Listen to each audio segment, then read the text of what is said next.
નમસ્કાર દર્શક મિત્રો, આપ જોઈ રહ્યા છો કાનાબાર ન્યૂઝ રાજુલા.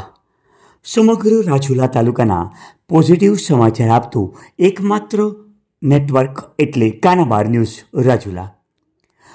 રાજુલા માર્કેટિંગ યાર્ડના પટાંગણમાં ઇફકોના ચેરમેન દિલીપ સંઘાણીના અધ્યક્ષ સ્થાને ત્રિવિધ કાર્યક્રમો યોજાયા. પૂર્વ ધારાસભ્ય અમરીશ ડેર દ્વારા અલગ અલગ 3 સંસ્થાઓએ લોકોને મદદ કરવા માટે શરૂ કરવામાં આવી. રાજુલા માર્કેટિંગ યાર્ડના પટાંગણમાં લોક સુખાકારી માટે ત્રિવિધ સુવિધાનો કાર્યક્રમ ઇફકો ચેરમેન દિલીપ સંઘાણીના અધ્યક્ષ સ્થાને કાર્યક્રમ યોજવામાં આવ્યો. પૂર્વ ધારાસભ્ય અમરીશ ડેર દ્વારા આ આયોજન કરવામાં આવ્યું હતું, જેમાં રાજુલા તાલુકા કૃષિ સેવા સહકારી મંડળી, આલ્ફા ક્રેડિટ કોઓપરેટિવ સોસાયટી તેમજ ઇન્ડિયન રેડક્રોસ સોસાયટી આ 3 સંસ્થા આજથી શરૂ કરવામાં આવી. જેમાં પૂર્વ ધારાસભ્ય અમરીશ ડેર દ્વારા આજથી ખેડૂતો માટે કૃષિ સેવા સહકારી મંડળી શરૂ કરવામાં આવી. આસપાસના સ્થાનિક લોકો મોટી સંખ્યામાં ઉપસ્થિત રહ્યા હતા. સહકારી પ્રવૃત્તિઓ વધુ વેગવંતી કરવા માટે અલગ અલગ 3 સંસ્થાના લોકાર્પણ ઇફકોના ચેરમેન દિલીપ સંઘાણીના હસ્તે કરવામાં આવ્યા. ત્યારે આ પ્રસંગે ઉપસ્થિત દિલીપ સંઘાણી શું બોલ્યા, આવો જોઈએ. દેશમાં 7 દાયકા પછી પહેલી વખત માનનીય પ્રધાનમંત્રી નરેન્દ્ર મોદીના નેતૃત્વમાં અલગ સહકાર મંત્રાલય બનાવવામાં આવ્યું.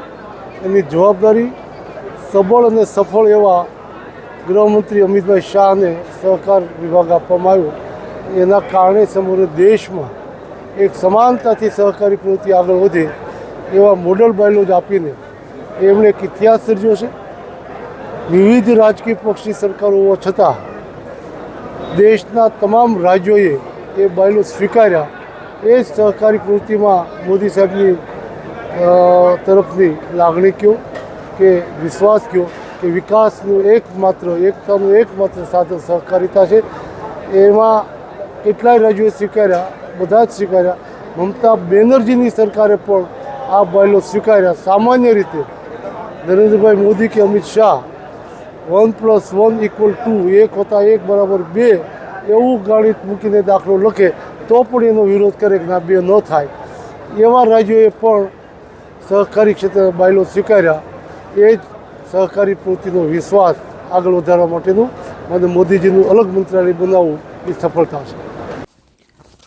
ઉપરોક્ત કાર્યક્રમમાં મોટી સંખ્યામાં સહકારી આગેવાનો, વેપારીઓ, વિવિધ સંસ્થાના કાર્યકરો સહિત અનેક લોકો આ કાર્યક્રમમાં હાજર રહ્યા હતા.